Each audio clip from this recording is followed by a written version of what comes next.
I saw an interview with you where you talked about the power when you were growing up of seeing Crouching Tiger, Hidden Dragon when you were young, and how revelatory that felt to you.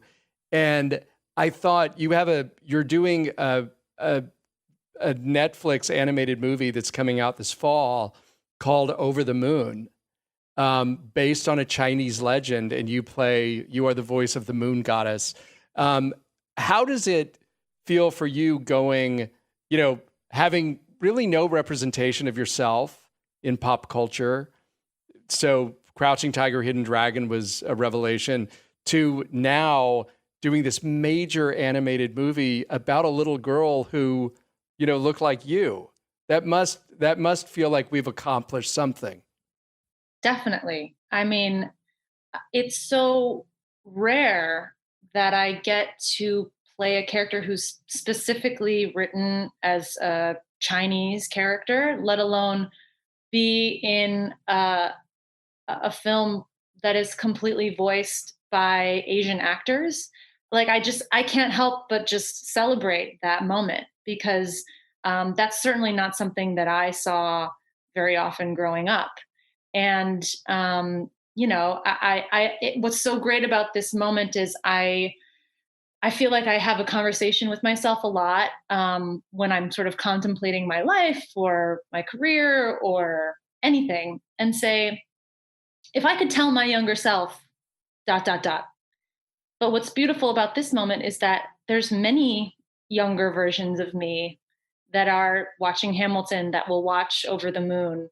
And I actually get to say something to my younger self that yes, they might see themselves in me, and like what a cool thing that is to have a career where that's possible. But how cool for me that I can actually say things to my younger self and feel like, it's so right, and that the work that we put in to see these diverse stories, to see these diverse rooms where we're creating this work, is so the work is hard and we have to make the effort, but the payoff is just too important to miss. I mean, the joy of getting to see yourself on screen or on stage as a young person, that can't be beat, and I think we have to keep striving for that. You must be getting a lot of that also via social media. I remember a couple weeks ago when you tweeted, or I think retweeted, a video of this young girl who is watching Hamilton on her iPad, and she's pointing at you and she's saying me. I mean, this is Yeah. like a toddler who associates that you look like her. And it like made me tear up. And it's like an 8-second video. But you must be getting a lot of that right now via social media with Hamilton just being global now. Totally. And I saw it back when I was doing the show, and I saw it when I was doing Amelie on Broadway after that, and getting to meet all these amazing young women at the stage door. It's like the best part about this job, which is that not only can my work speak for the things that I believe in and entertain people, but it's also a moment for me to connect with people in places that I would have never crossed paths with otherwise.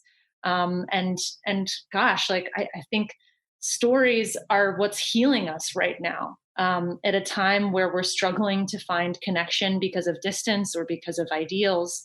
Like stories are a way for us to bridge those divides and find understanding and ask ourselves hard questions. So I'm just grateful that I can be a part of that and continue to do that work.